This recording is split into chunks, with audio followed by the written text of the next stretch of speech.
এই তো সেদিন বিয়ে হলো। দেখতে দেখতে 5 দিন কেটে গেল যেন চোখের পলকে। গত পরশু গ্রীষ্ম বিদায় হয়ে প্রকৃতিতে অবতীর্ণ হলো বর্ষা। আষাঢ় মাসের 3 তারিখ চলছে। সারাদিন ব্যাপী তুমুল বর্ষণ প্রমাণ করছে প্রকৃতিতে বর্ষার আগমন। আজকের দিনটা অন্য দিনের তুলনায় আলাদা। এই তো সুখ নিজের জামা কাপড় গুছিয়ে নিচ্ছে শ্বশুর বাড়িতে যাবে বলে। একদম অপরিচিত মানুষটাকে তো আর জীবনসঙ্গী করলো। এখন সেই মানুষটাকে সম্পূর্ণরূপে চেনার জন্য এই পদক্ষেপ। হঠাৎ সুখের ফোনটা শব্দ করে ভেজে উঠল। সুখ হকচকিয়ে গেল। নাম্বারটা একটু পরিচিত মনে হলো, তাই সাথে সাথেই রিসিভ করলো। ফোনের অপর পাশ থেকে পুরুষালী কণ্ঠ ভেসে এলো। আমি মসৃণের রুমমেট বলছি আপু, আপনাকে একটা ইনফরমেশন দেওয়ার জন্য কল দিয়েছি। সুখ দ্রুত গতিতে বলল, কি ইনফরমেশন? মসৃণকে যে বড় ভাইয়ের কথাতে আমার সাথে থাকতে দিয়েছিলাম, সেই বড় ভাই আবার বিদেশ চলে যাবে কাল পরশু। তাই আপনি যত দ্রুত তার সাথে যোগাযোগ করুন। সুখ আটকে উঠল। লীলাবতীকে সে কথা দিয়েছিল যেভাবেই হোক মসৃণকে সে খুঁজে বের করবে, এ কথা কোনোভাবে অপূর্ণ রাখবে না সে। তাই ব্যতিব্যস্ত সুরে বলল, কিভাবে তার সাথে যোগাযোগ করব ভাইয়া? কোনো উপায় জানা থাকলে বলুন। আমি তো তাকে চিনি না, কিভাবে তার কাছে যেতে পারবো? আমি আপনাকে একটা ঠিকানা দিচ্ছি, আপনি সেখানে গেলেই ওই ভাইয়ারে পাবেন। এটা ওনার অফিসের ঠিকানা। সুখ, আচ্ছা। বলতে ছেলেটি একটা ঠিকানা গড়গড় করে বলল। সুখ ফোন রেখে ঘড়ির দিকে তাকালো। এখন ঘড়িতে সময় দেখাচ্ছে 11টা। সকাল 11টা হলেও পরিবেশ দেখে তা বোঝার উপায় নেই। মনে হচ্ছে যেন সদ্য সন্ধ্যা নেমেছে পরিবেশে। তারা এখান থেকে রওনা দিবে দুপুর 1টার দিকে। সকালেই রওনা দিত, কিন্তু মেঘের অফিসে কাজ পড়ে যাওয়ায় যেতে পারেনি। ভাগ্যিস যায়নি সকালে, না হয় এত বড় সুযোগ হাতছাড়া হতো। সুখ গোসল করে একেবারেই তৈরি হয়ে গিয়েছিল বিদায় এখন তাকে আর কিছুতে সময় অপচয় করা লাগেনি, বরং দ্রুত গতিতে ফ্ল্যাটের বাহিরে চলে যায়। দাদি ঘুমিয়েছিল বিদায় বলে আসেনি, তবে আগে একটা গতি হোক, তারপর না হয় বলা যাবে। এমনিতেও মেঘকেও মসৃণের ব্যাপারে জানানো হয়নি, একবার সবাইকে তাহলে জানানো যাবে। বিল্ডিংয়ের বাহির হতে সৌভাগ্যক্রমে একটি সিএনজি পেয়ে যায়। ঠিকানা বলতে সিএনজি ড্রাইভার যাওয়ার জন্য রাজি হয়ে যায়। আকাশ ঘন কালো মেঘে ডেকে যায় হঠাৎ করেই। এ যেন নতুন ঝড়ের পূর্বাভাস। সুখ কেবল সৃষ্টিকর্তাকে স্মরণ করে। তার কাছে জীবন নামক ঝড়ের চেয়েও বড় ঝড় হতে পারে না কিছু। একটা বিশাল প্রাচুর্য ঘেরা বিল্ডিংয়ের সামনে এসে সুখের সিএনজিটা শব্দ করে থামে। দ্রুত সুখ সিএনজি থেকে নেমে ভাড়া পরিশোধ করে দেয়। ইতিমধ্যে ধুলোবালি ওড়া শুরু হয়ে গেছে। সুখ অফিসের ভিতর ঢুকতে যাওয়ার ঠিক পূর্ব মুহূর্তে রাস্তার অপর পাশে থাকা মানুষটির উপর চোখ যায়। অবাকে বিস্ময়ে সে হা হয়ে যায়। অফিসে না ঢুকে সে আদারময়ী বাতাসেও কষ্ট করে রাস্তা পার হয়। মানুষটার দিকে এগিয়ে এসে অবাক কণ্ঠে বলে, হিমা, তুই এখানে কি করছিস? নিজের নাম অপরিচিত রাস্তায় শুনে চকিত হয় হিমা, কিন্তু বান্ধবীকে দেখে আগের ন্যায় উচ্ছ্বসিত হতে পারে না, বরং নিষ্প্রাণ দৃষ্টিতে তাকিয়ে থাকে। সুখ নিজের উচ্ছ্বসিত বান্ধবীর নিষ্প্রাণতা দেখে অবাক হয়। বিচলিত কণ্ঠে বলে, এমা হিমা, কি হয়েছে তোর? কি সমস্যা? হিমা কিছুক্ষণ চুপ রয়, ছোট্ট শ্বাস ফেলে বলে, আমার কষ্ট হচ্ছে সুখ, ভীষণ কষ্ট হচ্ছে। মনে হচ্ছে মরে যাচ্ছি। এমন কথা কেন বলছিস হিমা? কিছু কি হয়েছে? আর তুই এখানে কেন? কোনো দরকারে এসেছিস? হিমার মতন শক্ত মেয়েও হঠাৎ তুমুল ভেঙে পড়ল, জাপটে ধরল সুখকে, কেঁদে দিয়ে বলল, আমি ভালো নেই সুখ, তোরাও বুঝলি না আমার খারাপ থাকা। আমার বিয়ে ঠিক করেছে বাড়ি থেকে, আমি তোর বাসাতেই মানে মেঘভাইয়ার বাসাতেই যাচ্ছিলাম। সুখও পরম আবেশে জাপটে ধরলে হিমাকে। সে অবাক হলো হিমার আচরণে। সামান্য বিয়ে ঠিক হওয়ার জন্য কাদার মেয়ে তো হিমা না। সে হিমার মাথায় পরম মমতায় হাত বুলিয়ে বলল, হিমা, সামান্য ব্যাপারে কাঁদছিস? আচ্ছা, ছেলে পছন্দ না তোর? বিয়েটা করবি না? কি হয়েছে খুলে বল। আমি প্রণয়ের আগুনে ঝাঁপ দিয়েছি সুখ, আমি পুড়ে যাচ্ছি ভীষণভাবে, আমাকে বাঁচা। সুখ হা হয়ে যায়। হিমার মতন মেয়ে প্রেমে পড়েছে, ভাবা যায় এটা আদর? যাক, তার উড়নচণ্ডী বান্ধবী যে কাউকে ভালোবেসেছে সেই অনেক। সে হিমার মাথায় হাত বুলিয়ে দৃঢ় কণ্ঠে বলল, বাহ, এটা তো ভালো কথা। তা সে সৌভাগ্যবান পুরুষটিকে যদি বলি মেঘ ভাইয়া, তাহলে? হঠাৎ যেন সুখ ভুল কিছু শুনে ফেলেছে এমন প্রতিক্রিয়া করল। অবাক নয়নে কতক্ষণ তাকিয়ে রইল হিমার পানে। সে কি ভুল কিছু শুনল? অবাক বিস্মিত কণ্ঠে সে খানিকটা চেঁচিয়ে বলল, কি মজা করছিস হিমা? হিমা ব্রু কুঁচকায় বেশ গম্ভীর কণ্ঠে বলল, মজা কেন করব? তোর কি আমাকে দেখে মজার মুডে আসি বলে মনে হচ্ছে? আমি আমি মেঘমায়ায় কিভাবে যেন আকৃষ্ট হয়ে গেছি সুখ। মেঘ সেই মায়াজাল যার থেকে মুখ ফিরিয়ে থাকা সম্ভব না। বাসায় যখন বিয়ের কথা হলো তখন আমি মেঘের জায়গায় অন্য কাউকে বসাতে পারছি না সুখ। কি করব তুই বল? এখন যা করার তুই করতে পারিস, তাই তোর কাছে ছুটি গিয়েছিলাম, কিন্তু মাঝপথে সৌভাগ্যবশত দেখা হবে ভাবিনি। সুখের মাথা যেন ঘুরছে। দেখাটা কি সৌভাগ্যক্রমে হলো নাকি দুর্ভাগ্য বশত সে বুঝে উঠতে পারছে না। সেদিন যদি বিয়ের কথা বলতো তাহলে আজ এমন দিন দেখতে হতো না। সুখকে চুপ থাকতে দেখে অধৈর্য কণ্ঠে হিমা বলল, কিরে বল, কি করবি? কিছু করিস বোন, আমি এখন একটু অনুর বাসায় যাব, তুই ভালো খবর দিবি আশা রাখি। সুখ পাথরের ন্যায় ঘাড় নাড়ালো। অবাগা যেখানে যায় সাগর শুকিয়ে যায়, এই প্রবাদ ভাগ্যটা যেন একমাত্র সুখের জন্যই বানিয়েছিল কেউ। আকাশ কেঁপে জমজম করে বৃষ্টি নামে। সুখের তখন ধ্যান ফিরে। সে ছুট লাগায় অফিসের দিকে। আগে বোনের জীবন বাঁচুক, তারপর না হয় তার জীবনের কথা ভাববে। বাহিরে অনর্গল বৃষ্টি পড়ছে। সুখ বেশ বড় এক অফিসের শীতল এবং নীরব রুমটিতে বসে আছে। তার সামনে বড় চেয়ারটাতে বসে আছে সেই ব্যক্তি যার মুখ থেকে বের হওয়া এক একটা কথা বদলে দিবে কারো জীবনের মোড়। আচ্ছা, যদি সব দিক দিয়ে বদলটাও সুখের আসে তাহলে কেমন হবে? সামনের ছেলেটি বেশ আন্তরিক কণ্ঠে আফসোসের স্বরে বলল, আমি শুনেছি সব ওই ছেলেটার কাছ থেকে। ও যে এমন নিচু মনের ছেলে হবে ভাবতে পারিনি। মানুষের খোলসটা দেখে কি অন্তর ভাজা যায়? আমিও বুঝিনি ওর নোংরা অন্তর। সুখ স্বাভাবিকভাবেই বসে রইল। সাধারণ কণ্ঠেই বলল, ছেলেটা আপনার কি হয় মিস্টার ধীশক্তি? আপনি তাকে থাকার ব্যবস্থা করে দিয়েছিলেন, নিশ্চয়ই ছিলেন। সামনে বসে থাকা বেশ তেজি রমণীকে দেখে ধীশক্তি আব্রাহাম এর আনমনে বিশেষ অনুভব হলো। কি তেজি তার রূপ! মুগ্ধ হলো আব্রাহাম। যতটুকু শুনেছিল মেয়েটা সম্পর্কে ততটুকু সে আঁচ করেছিল। মেয়েটা বেশ অসহায়, তবে কেঁদে কেটে ভাসাবে, কিন্তু ঘটল পুরো উল্টোটা। বেশ ব্যক্তিত্ব সম্পন্ন বলা চলে। ধীশক্তি আব্রাহাম এবার নড়ে চড়ে বসলো। দৃঢ় কণ্ঠে বলল, ছেলেটা আমার বন্ধুর ভাই। বেশ চেনা জানা ওর সাথে। মাঝে মাঝে এ শহরে আসে ট্যুর দিতে, তখন এখানে এসে থাকে।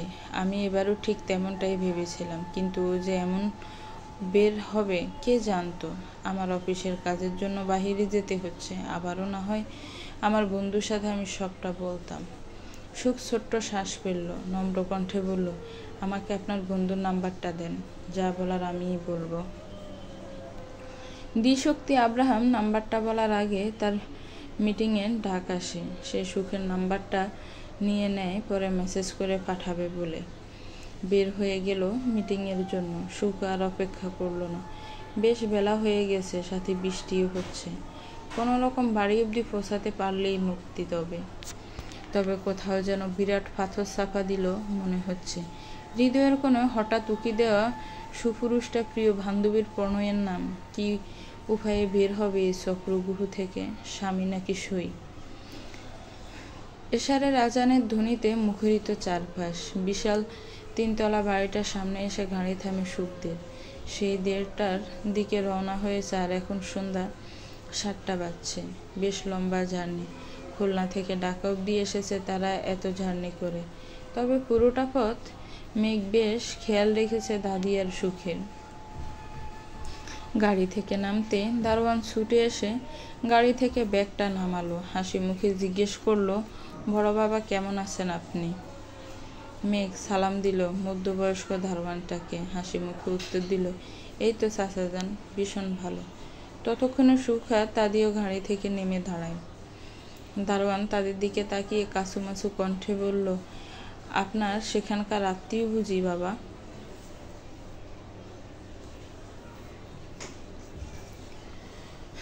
মেঘ সুখের পানে তাকালো। মেয়েটা কেমন আড়ষ্ট ভঙ্গিতে দাঁড়িয়ে আছে।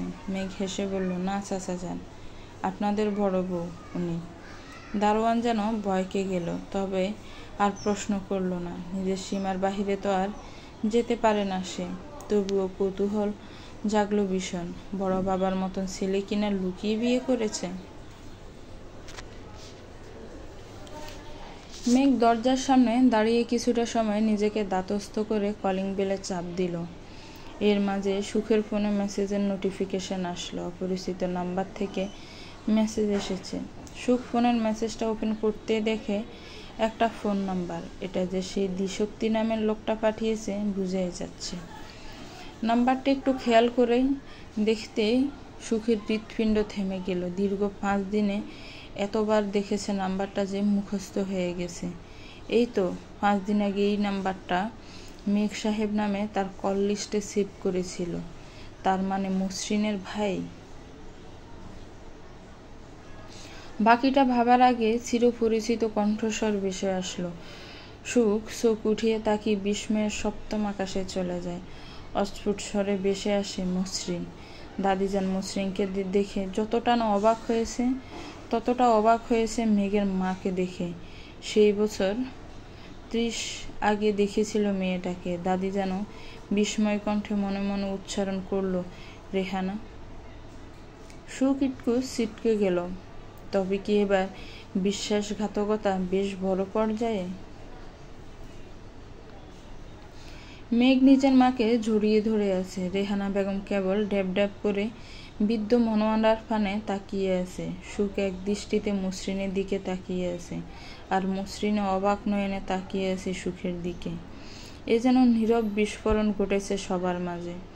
একজনকে দেখে আরেকজনের ভিতরের রাজ্যের কথা উগড়ে আসছে, কিন্তু কিসের এক অদৃশ্য দেয়ালের জন্য সে কথাগুলো বের করতে পারছে না।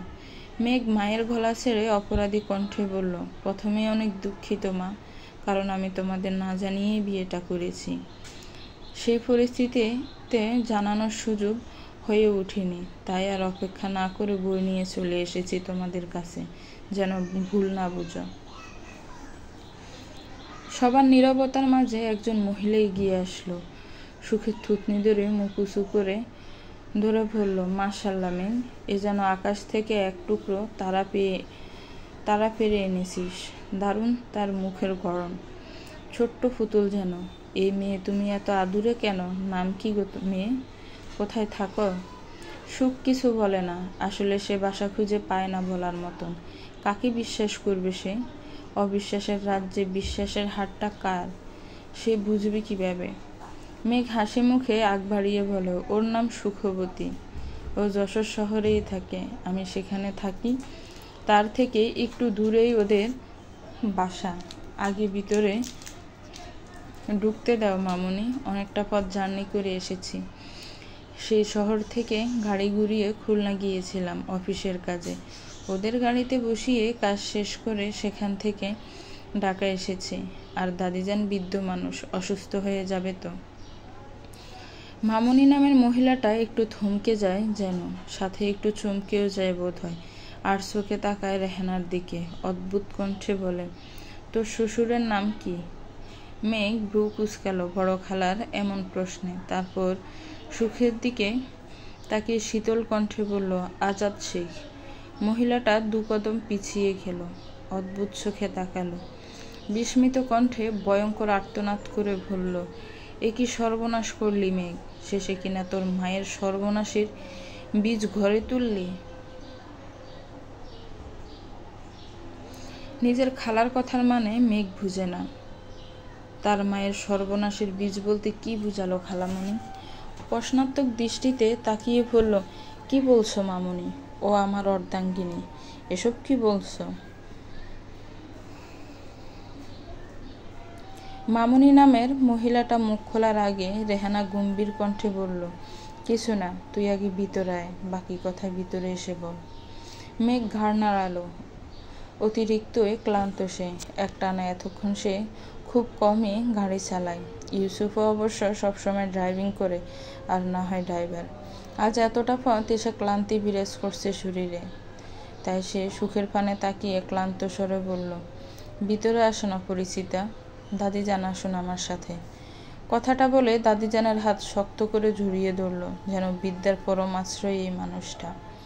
সুখ কেবল ফেল তাকিয়ে রয়। মেঘের আচরণ দেখে যতটা না বোঝা যাচ্ছে মেঘ কিছুই জানে না। তাহলে এ কেমন ঘোলক দাদায় আটকে গেল সুখকে ঠায় দাঁড়িয়ে থাকতে দেখে রেহানা গম্ভীর কণ্ঠ বলল, বাড়ির বউ হয়ে এসেছ, ঘরের চৌকাঠ অবধি দাঁড়িয়ে থাকার জন্য? ভিতরে আসো। হাজারখানেক প্রশ্নের সমুদ্রে উত্তরের আশায় সুখ দাদির পানে তাকালো। দাদি চোখ ইশারা দিল ঘরে প্রবেশ করার জন্য। সুখ নিবিড় সম্মতিতে বাড়ির ভিতরে প্রবেশ করল।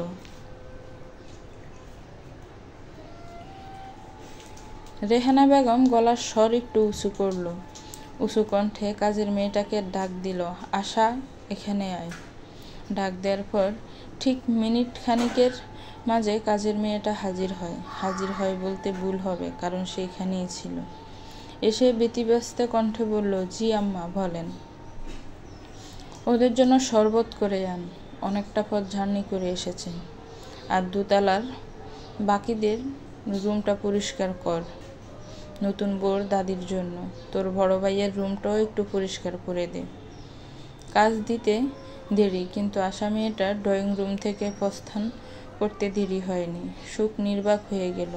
তার ভাবা যে মানুষটার স্বপ্ন ভেঙে বিয়ের আসর ছেড়ে চলে এসেছিল, সেই মানুষটা ছেলের বউ হয়ে সে গৃহে প্রবেশ করল।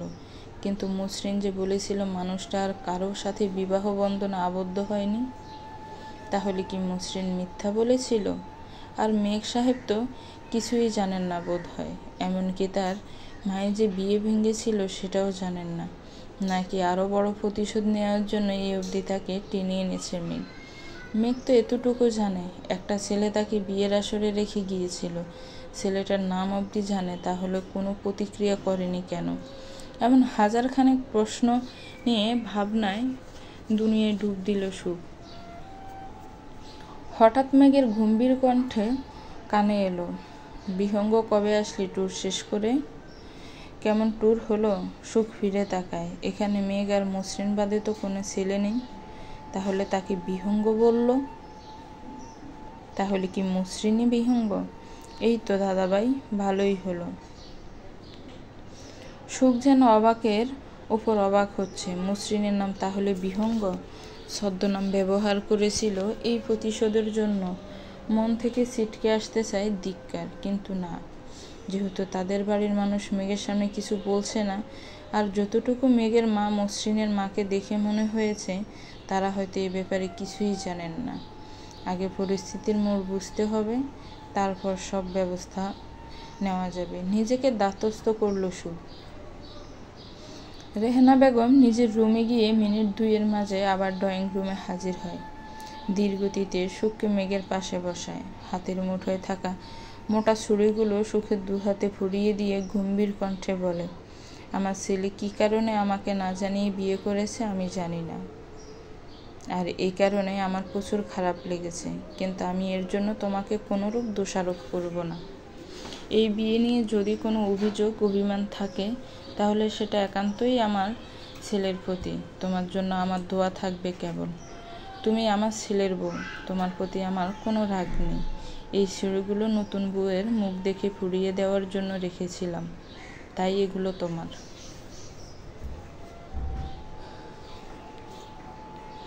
সুখ যেন মহিলার আচরণে বিমোহিত। এই মহিলার হয়ে আরেকজন প্রতিশোধ নিতে গিয়ে তার জীবনটাই বদলে দিল। আর মহিলাই সে নিয়ে কোনো হেলদোল নেই। কথায় আছে না, যার বিয়ে তার খবর নেই, পাড়া প্রতিবেশীর ঘুম নেই। মসৃণের অবস্থা হলো এমন। অহেতুক জেদের বসে কেবল তার জীবনটা নষ্ট করলো, এমনকি তার ছোট বোনের জীবনটাও। মসৃণ গটগট পায়ে তার রুমে চলে গেল। সুখ সেদিকে তাকিয়ে ছোট্ট শ্বাস ফেলল। সে সব দোআশা পরিষ্কার করেই এখান থেকে ফিরে যাবে, সবটা পরিষ্কার করবে।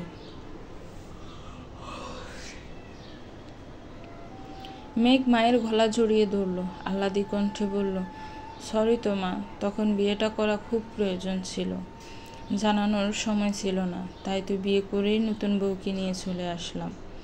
এতদিন পর আসলাম, আর তুমি কিনা রাগ করে থাকবে?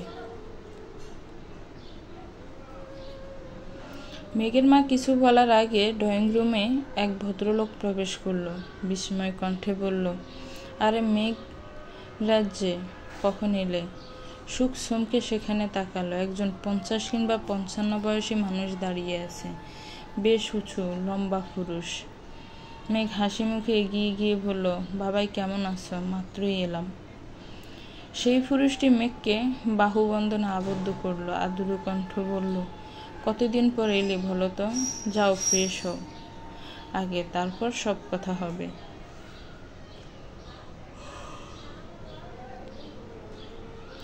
মেঘ আর কিছু বলতে নিলে রেহানা বেগম গম্ভীর কণ্ঠে বলল, কোনো কথা না, আর যাও বিহঙ্গের রুমে গিয়ে ফ্রেশ হও, তারপর খাবার খাবে, ঘুমাবে, কাল সকালে সব কথাবার্তা হবে।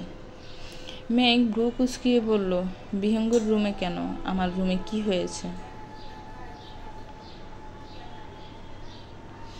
রেহানার ছেলের কান টেনে দিয়ে বললেন, যে মেয়েটা এসেছে তাকে তো ফ্রেশ হওয়ার সুযোগ দিতে হবে, তাই না? তুমি ওই রুমে ফ্রেশ হলেও ও তোমার রুমে ফ্রেশ হতে পারবে? তাহলে একসাথে খেতে পারবে? যাও। মেঘ মাথা চুলকিয়ে হেসে চলে গেল। মেঘ চলে যেতে রেহানা ছোট্ট শ্বাস ফেলল, তারপর কণ্ঠ খাদে নামিয়ে বলল, তুমি আজাদ শেখের মেয়ে, এটা মানা আমার জন্য খুব কষ্টকর, কিন্তু তবু আমি তোমায় মেনে নিচ্ছি। তুমি নিশ্চয়ই জানো অনেক বছর আগে তোমার বাবা কি করেছে। না জানলে তোমার দাদির কাছ থেকে জেনে নিও।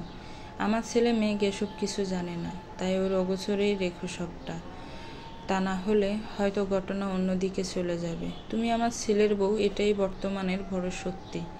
যাও, ফ্রেশ হও। আর আফা এবং দুলাভাই, আপনারাও কাউকে কিছু বলবেন না। সুখ দাদির দিকে তাকালো। দাদি চোখ ইশারা করলো, যার অর্থ যা হচ্ছে হতে দে। সুখ বুঝল দাদির ইশারার মানে। ততক্ষণে রেহানা আশা নামের মেয়েটিকে আবার ডাক দিল। মেয়েটি উপস্থিত হতে তাকে বলল, তোর ভাবিকে মেঘের রুমে নিয়ে যা। আশা ঘাড় কাত করতে সুখ মুখ ফুটে বলে উঠল, দাদি। মসৃণের মা দাদির কাছে এসে বলল, তুমি যাও, আমি খালাম্মাকে তার রুম দেখিয়ে দিব।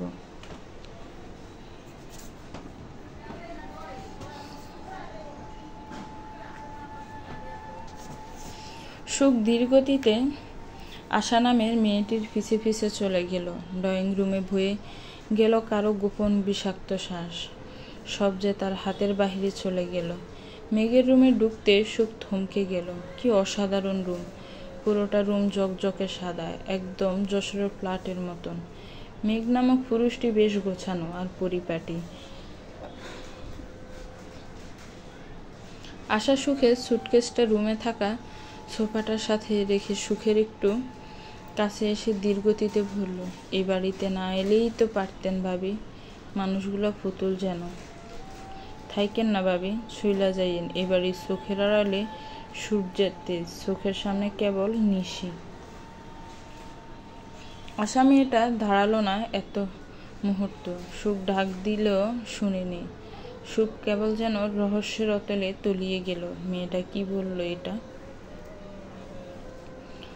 বর্ষার মৌসুম, ঝড় বৃষ্টি হওয়াটা স্বাভাবিক, কিন্তু তাই বলে ঢাকার মতন শহরে কারেন্ট চলে গিয়ে আঁধারে ডুবে যাওয়াটা বেশ অস্বাভাবিক লাগলো সুখে। এই দেশের রাজধানী ঢাকা, যা অধিক জনসংখ্যার শহর এবং উন্নত, কিন্তু সেখানে এমন অনন্য ঘটনার বেশ অবাক সুখ। বাথরুমটা যেন ভয়ঙ্কর আঁধারে নিমজ্জিত হলো। নতুন জায়গা, নতুন পরিবেশ, পুরনো শত্রু, একটু ভয় হওয়াটা তো স্বাভাবিক, কিন্তু ততক্ষণে ঝর্ণার পানিতে সে ভিজে গেছে অনেকটা। বাহিরে গিয়ে দাঁড়ানোরও উপায় নেই। রুমে কারো উপস্থিতি টের পাওয়া গেল, এতে ভয়টা দ্বিগুণ হলো সুখের। মানুষটা মসৃণ নয় তো? সুখ কাঁপা কাঁপা কণ্ঠে প্রশ্ন তুলল, কে আছে বাহিরে? বিপরীত দিক থেকে কোনো উত্তর আসলো না। সুখ বুঝল ঝর্ণার শব্দ, বাহিরে তুমুল বর্ষণ ছাপিয়ে।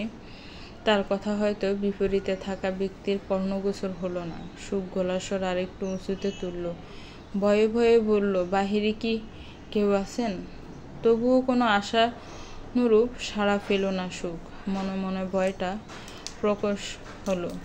মেঘ হলো এতক্ষণে সাড়া দিত। সুখের মনের ভয়টা আরও গাঢ় হলো যখন বারান্দার দরজাটা ঠাস করে শব্দ হলো। সুখ আর টিকতে পারল না। নিকষ কালো আধারে কোনো রকমে বাথরুমের সিটকিনিটা খুলে বাহিরে এলো। এতটুকু সময়ে যেন ভীষণ ঘামিয়ে গেল, হাঁপিয়ে উঠল পুরো শরীর।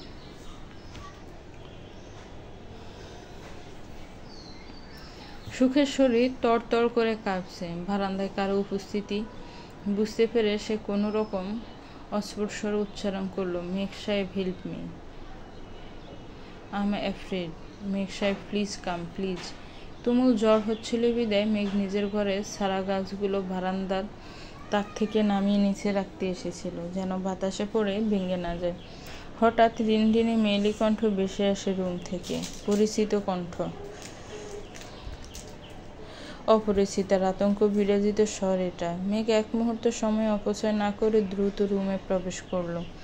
রুমে ঢুকতে ওয়াশরুমের পাশে ছুটি মেরে বসে থাকতে দেখলে এক সিক্ত নারী দেহকে।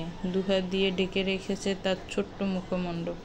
দেহভঙ্গি বলে দিচ্ছে রমণী বেশ ভীত। মেঘ এগিয়ে গেল, নিজের পুরুষালী সুঠাম ডান হাতটা দিয়ে আশ্বাসের ছোঁয়া দেয় সুখের বাহুতে। সুখ আরও আটকে ওঠে, কেঁপে ওঠে আরও বেশি। চিৎকারের আগে মেঘ আশ্বাসের স্বরে বলে, কাম অন অপরিচিতা, ইটস মি, মেঘ সাহেব, open your eyes, cool down. রমণীর কম্পিত শরীর থেমে যায়। বিশ্বাসের হাতটা পেয়ে বোধ হয় ভয়গুলো গুটিয়ে যায়। মুখ থেকে হাতটা সরায়। কাঙ্ক্ষিত মানুষটাকে দেখে দেহ জুড়ায়। শরীরটাকে স্বাভাবিক করার জন্য উষ্ণ আলিঙ্গনে জড়িয়ে ধরে পুরুষটিকে। বাহিরে ভারী বর্ষণ। রুমের এক কোনায় বাতাসের সাথে যুদ্ধ করে খুব স্বল্প আলো নিয়ে টিকে থাকা মোমবাতি আর প্রেমিক পুরুষের বুকের বাফাসে তার 7 জন্মের প্রেয়সী। মাটির থেকে উঠে আসা ভেজা স্নিগ্ধ ঘ্রাণ, বারান্দায় দুষ্ট বিলির মোহনীয় সুবাস আর বাতায়নের পাকা দিয়ে শুভ্ররাঙ্গা অবকুণ্ঠন। পর্দাগুলো উড়িয়ে শীতল বাতাসটা পরিবেশকে করেছে মোহনীয়। মনের সুপ্তকোণে এক গুপ্ত ইচ্ছে উদয় হয় প্রেমিক পুরুষের। সিক্ত তার অপরিচিতার কোমলতায় তার প্রেমিক হওয়ার লুকায়িত গুণগুলো বের করতে চাচ্ছে।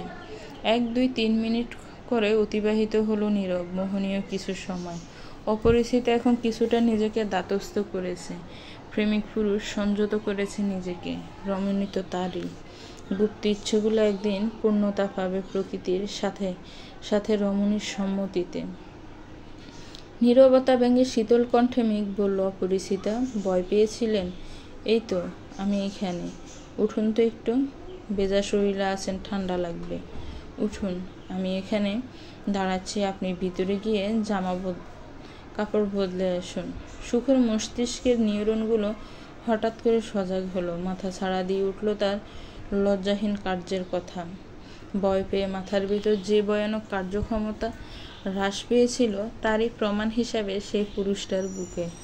সুখ তড়িঘড়ি করে সরে যায়। শাড়িটা ঠিক করে উঠে দাঁড়ায়। আশ্চর্যজনকভাবে হলো এটাই সত্যি যে এখন আর তার ভয় লাগছে না। সুখের মস্তিষ্ক রসিকতা করে বলে উঠল যেন, ওগো সুখ পাখি, তোর বুঝি নির্লজ্জতার ভাত ভেঙেছে? এ আবার কেমন ভয় রে? উষ্ণ আলিঙ্গন উদাও হয়ে যায়, নাকি সব আলিঙ্গনের বাহানা? সুখ চোখ বড় বড় করে তাকায়। তার মনটা ভীষণ বাজে বকছে আজকাল। ভীষণভাবে শাসায় তার মনকে। সে কি আজগুবি কাণ্ড করছে আজকাল। পাগল হলো না তো? মেঘ গোপনে হাসে, কিন্তু বুঝতে দেয় না সুখকে। মেয়েটা যদি অতি লজ্জায় তার সাথে পরে কথা না বলে তখন কি হবে?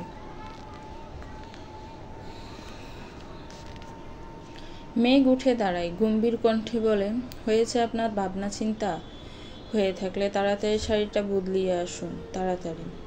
সুখ ড্যাব ড্যাব করে তাকায়। মেঘ এবার কেমন যেন অদ্ভুত কণ্ঠে বলল, এখন আপনার জন্য আমি শাড়িটা পাল্টাতে বলিনি, আমার জন্যই বলেছি। আপনার সিক্ত রূপ রক্তাক্ত করছে আমার হৃৎপিণ্ড। সিগ্নতা দিয়ে মেরে ফেলার ইচ্ছে আছে? এই পুরুষটার করুণ অবস্থাও বুঝুন। না আছে আপনার এই রূপে দেখার অনুমতি, না চোখ শুনে বারণ। আমি পড়েছি সব জ্বালায়।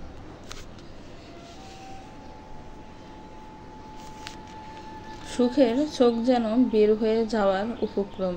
নিজের অবস্থানের কথা তৎক্ষণাৎ মাথায় খেলে গেল, গালগুলো লাল হয়ে গেল। দ্রুত বাথরুমে প্রবেশ করলো সে। বুকে হাত দিয়ে ভাবছে, এ কেমন মিষ্টি লজ্জা। দীর্ঘক্ষণ মিষ্টি নীরবতার এই রজনী মেঘের কাছে যেন স্বপ্ন ছিল।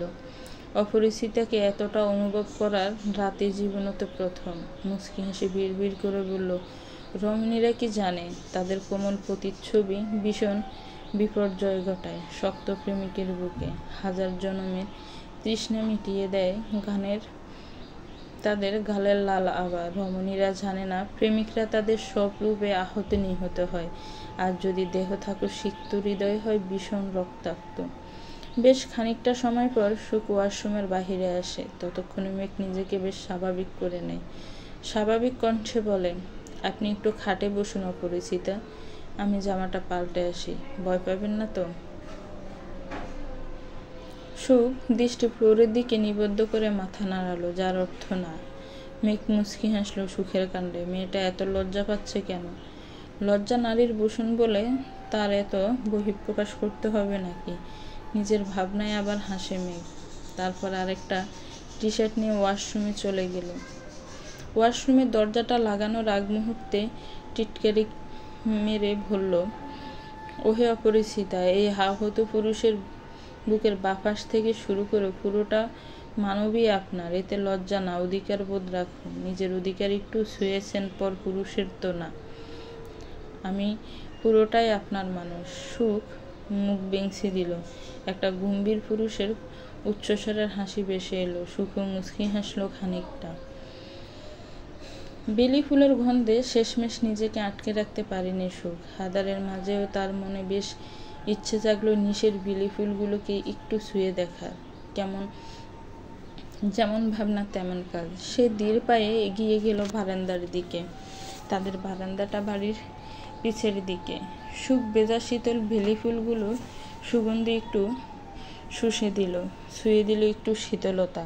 একদম মুগ্ধ মনে যখন বাহিরের দিকে দৃষ্টি দিল, তখন হঠাৎ করে তার চোখ আটকে গেল তাদের রুম বরাবর বাহিরের কিছুটা দূরে একটা আদারিয়া কুটিরের মতন ঘর দেখে। সুখের ব্রু আপনা আপনি কুঁচকে এলো। বেশ গম্ভীর দৃষ্টি দেয় কুটিরের দিকে। হঠাৎ চমকে উঠল সুখ। মনে হলো ভারী বর্ষণের শব্দ বেদ করে একটা দুর্বল নারীকণ্ঠ আর্তনাদ ভেসে এলো কোথা থেকে যেন। সুখের মনে হলো ওই ঘরটা থেকে শব্দ এলো, তারপর আবার সব চুপ। এর মাঝে এই কুঠিরের থেকে কেউ একজন গটগট পায়ে বেরিয়ে এলো বোধ হয়। সুখ আতকে ওঠে। এই বৃষ্টির মাঝে একটা মানুষের অভাব কেবল বোঝা গেল, কিন্তু কে এই মানুষ, আর ওই কুঠিরই বা কি? হঠাৎ তার পিছে উপস্থিত হয় মেঘ। ভীতিগ্রস্ত কণ্ঠে বলল, অপরিচিতা, চলুন, খেতে ডাকছে, আসুন।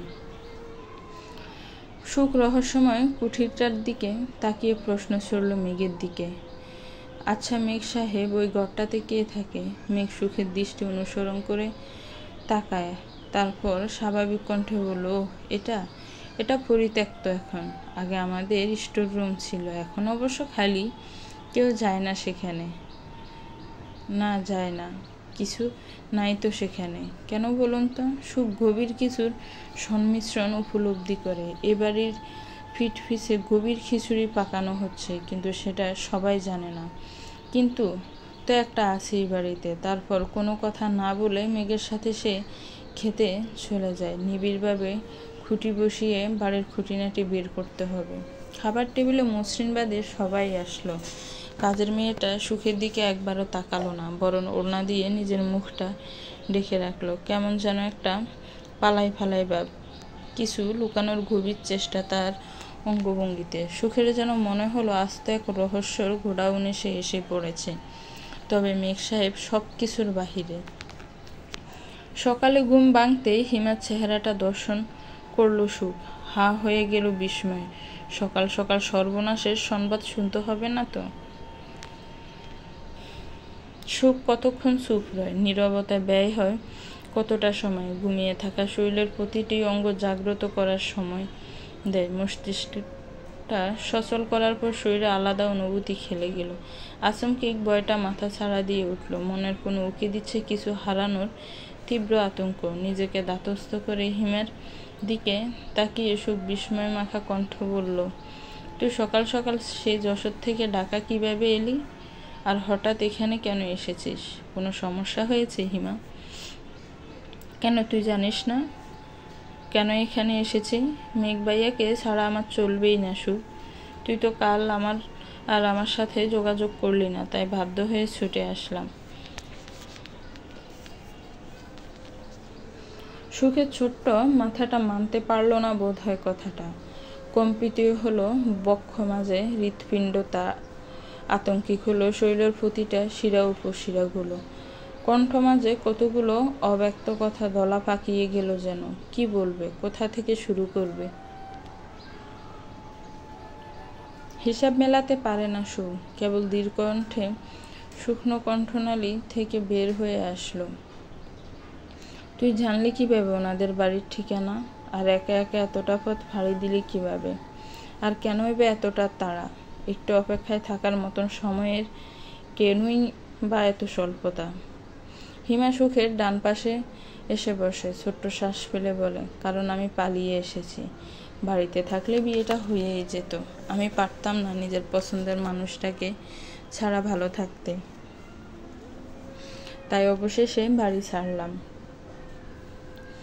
সুখ আটকে উঠে। পছন্দের মানুষের জন্য তার সয়ে বাড়ি ছেড়েছে, কিন্তু সেই মানুষটা যে অন্য কারো। কিভাবে মেয়েটাকে চরম সত্যটা জানাবে? ঠিক থাকবে তো মেয়েটা, কিন্তু না জানিয়েও যে উপায় নেই। আর যাই হোক, মেঘ তার স্বামী, মনের সম্মতিতেই হোক বা অসম্মতিতে, মেঘ যে তার জনম জনমের সঙ্গী হয়ে গেছে। আজ নিজের কপাল চাপড়াতে ইচ্ছে করছে সুখের, কারণ একমাত্র তার বিয়ের কথা না জানানোর জন্যেই আজ এই অবস্থা। সুখের ভাবনার মাঝে হিমা সুখের হাতটা টেনে নেয় আলগোছে। সুখের ভাবনার সুতোয় টান পড়ে। হিমা সুখের দিকে তাকিয়ে অদ্ভুত কণ্ঠে বলল, দিবি না মেঘ ভাইয়াকে আমায়?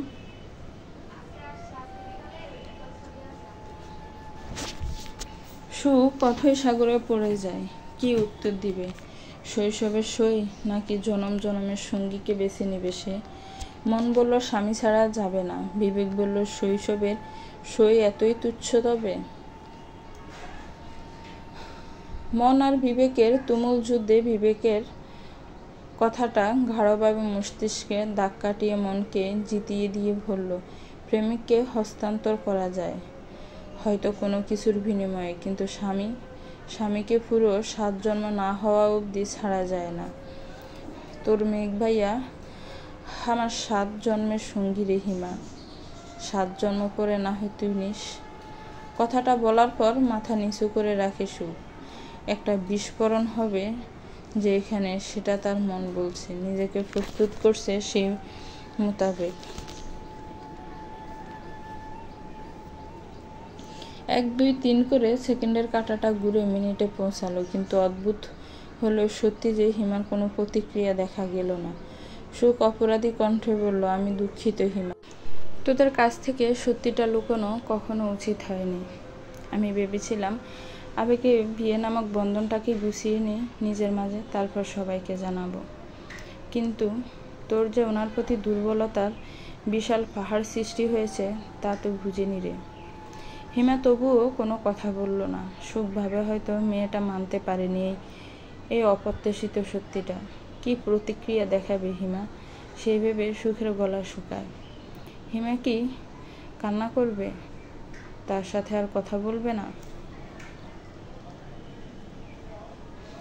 সুখের ভাবনার মাঝে উচ্চস্বরে হেসে উঠল হিমা। সুখ হতবাক। সে ভেবেছিল তুমুল রাগে হয়তো পেটে পড়বে হিমা। কিন্তু হলো তার বিপরীত। মেয়েটা কি পাগল হয়ে গেল? সুখ অবাক কণ্ঠে বলল, পাগল হলি হিমা? হাসছিস কেন? আমি সত্যি বলছি, মেঘের সাথে আমার বিয়ে হয়েছে।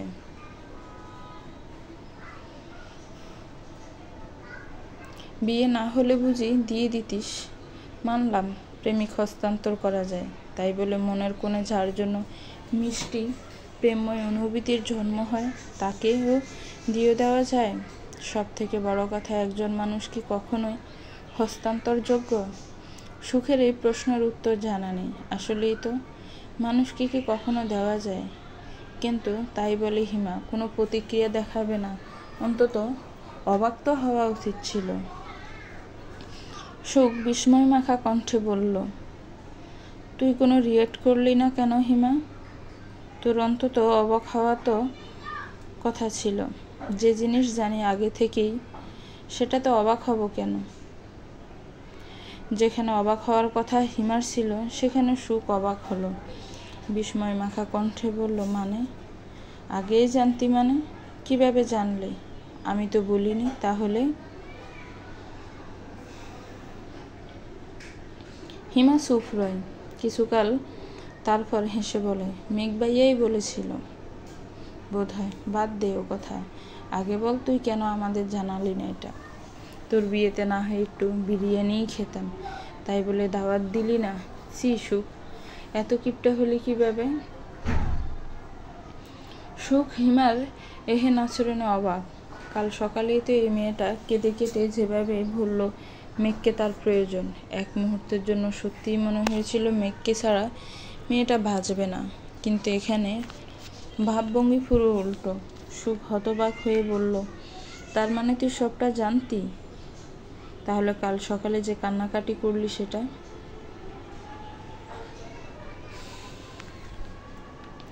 ওটা তো কেবল তোকে বিভ্রান্তিতে ফেলার জন্য। দেখলাম আমার বান্ধবী কি করে। ও মা, এখন দেখি বান্ধবী তার ওনার প্রতি একদম চিৎপটাং। একটু ভাগ দিবে না বান্ধবীদের? তুই বলতে চাচ্ছিস কালকে চোখের জল মিথ্যে ছিল?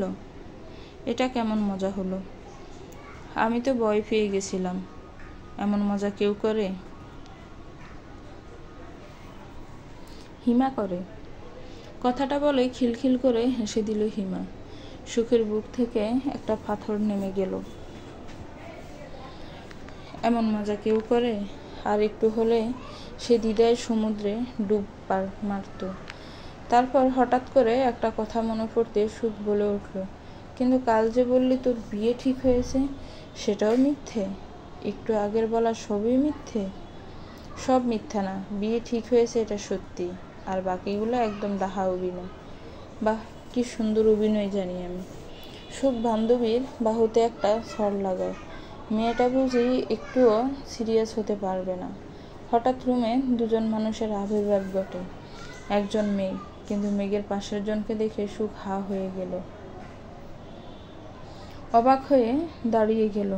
অবিশ্বাস্যকর ভঙ্গিতে বলল, ইউসুফ ভাই, আপনি?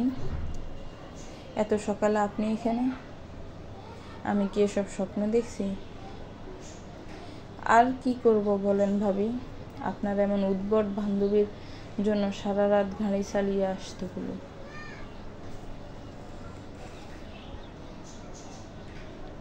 হিমা তেড়ে গেল, যোগরুটে ভাবে বলল, এই কি বললেন আপনি? আমি যোগরুটে? আমি? সুখের যেন কিছু বোধগম্য হলো না। কপাল কুঁচকে বলল, একটু সব খুলে বলবে কেউ? কি হচ্ছে কিছুই বুঝছি না। হিমাকে আপনি নিয়ে আসছেন, কিন্তু কেন? হিমে এগিয়ে আসলো, শুয়ের বাহু জড়িয়ে বলল, আরে মোর সুখ পাখি, আমি বলছি তোকে সব। আসলে কাল তোর সাথে রাস্তায় দেখা হলো না। আমি তখন বাড়ি ছেড়ে চলে এসেছিলাম। বিয়ে করব না বলে রাগারাগি করেছি। ভেবেছিলাম অনুর বাড়িতে থাকবো, তাই করলাম। কিন্তু হঠাৎ মনে হলো অনুর বাড়ি আমার পরিবার চিনবে, তাই তাড়াতাড়ি তোদের বাসায় গেলাম। বাসায় গিয়ে মনে পড়লো তুই তো শ্বশুর বাড়ি চলে এসেছিস। তারপর ভাবলাম সিলেট মামার বাড়ি যাব। মামার বাড়ির সাথে আমাদের বাড়ির তেমন সম্পর্ক নেই। তাই বাড়ির মানুষ জানতেও পারবে না, আর আমিও আরামে কদিন কাটাতে পারবো। কিন্তু তখনই মনে হলো তোকে উল্টোপাল্টা কত কিছু বলেছি, তা মনে করে যদি সংসারে অশান্তি হয়। তাই অত রাতে তোর ক্যাবলা মার্কা ইউসুফ ভাইকে হাতে পেয়ে ধরে সারা রাতে জার্নি করে এখানে এলাম। সুখ বড় এক নিঃশ্বাস ফেলল। যাক, সবটাই মজা ছিল। সইয়ে রইল, স্বামীও রইল। সুখ ছোট্ট নিঃশ্বাস ফেলে বলল, চল, নাস্তা তো করিস নি, আয় আগে খেয়ে নে।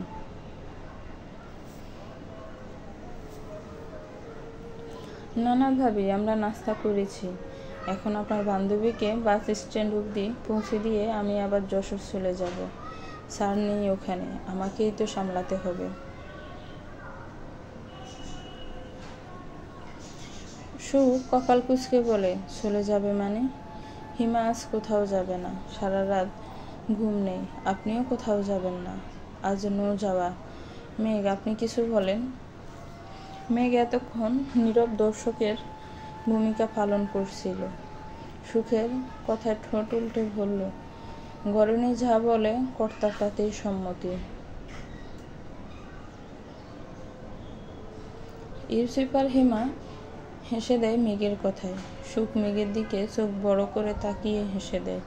তারপর বেশ খানিকক্ষণ হা না করে অবশেষে সুখ পরাজিত হলো। গেট অবধি এগিয়ে দিল হিমা আর ইউসুফকে। এর মাঝে মসৃণকে অবশ্য হিমা দেখেনি, এতে বাঁচা গেছে, না হয় আরেক ঝামেলা হতো। হিমা গাড়ির জানালা দিয়ে ছোট্ট মুখটি বের করে উচ্চস্বরে বলল, সুখ পাখি, আমরাও কিন্তু 7 জন্মের সই, কেবল স্বামী না, সইও 7 জন্মের হয়। প্রতি জন্মে তোকে চাই আমার সুখ পাখি, আমরা 7 জন্মের সই। সুখ কেবল মুচকি হাসলো। ইউসুফদের গাড়ি চলতে শুরু করলো। মেঘের ফোন আসাতে মেঘ ফোন ধরে একটু সাইডে চলে গেল। সুখের নজর গেল গাছের আড়ালে বাড়ির পিছনের কুটিরটার দিকে। মেঘও অন্য ধ্যানে ব্যস্ত। এখনই মোক্ষম সময় ওই ঘরটা দেখে আসার। যেমন ভাবনা তেমন কাজ। ইউসুফের গাড়ি চলছে আপন গতিতে। গাড়ির মাঝে দুজন মানবী নীরব। গাড়ি নিজের গন্তব্যে এসে পৌঁছালো। ইউসুফ চাইলে সিলেট অবধি পৌঁছে দিতে পারত হিমাকে, কিন্তু যেহেতু গন্তব্য আলাদা, শেষ অবধি আলাদা দুপথে পা বাড়াতে হবে দুজনকে।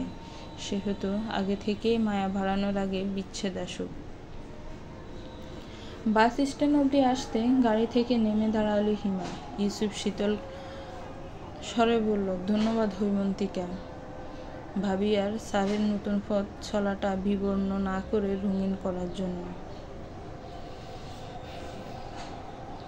ধন্যবাদটা আপনার প্রাপ্য কেবলাকান্ত। যদি কাল সুখের বিয়ের কথাটা না জানাতেন, তাহলে নিজের অজান্তেই সইয়ে সুখের কাটা হতাম। তবে আপনার মনে হয়েছিল আমি নাটকের খলনায়িকাদের মতন করব, এসব জানার পর আমি সই, 7 জন্মের সই। তাহলে আমিও চাই প্রতি জন্মে আমার সাথে আপনার দেখা হোক। হিমার হাসিটা ছড়া হলো, মাথা কাত করলো। তারপর যেতে যেতে বলল, অমন কথা বলবেন না কেবলাকান্ত। প্রতিবার যদি নিয়তি এক হয়, তবে প্রতিবারই আমরা দুজন দু পৃথিবীর মানুষের গন্তব্য একটাই হবে, অপ্রাপ্তির দহন। হিমা চলে যাচ্ছে, আবার দেখা হবে কিনা জানা নেই।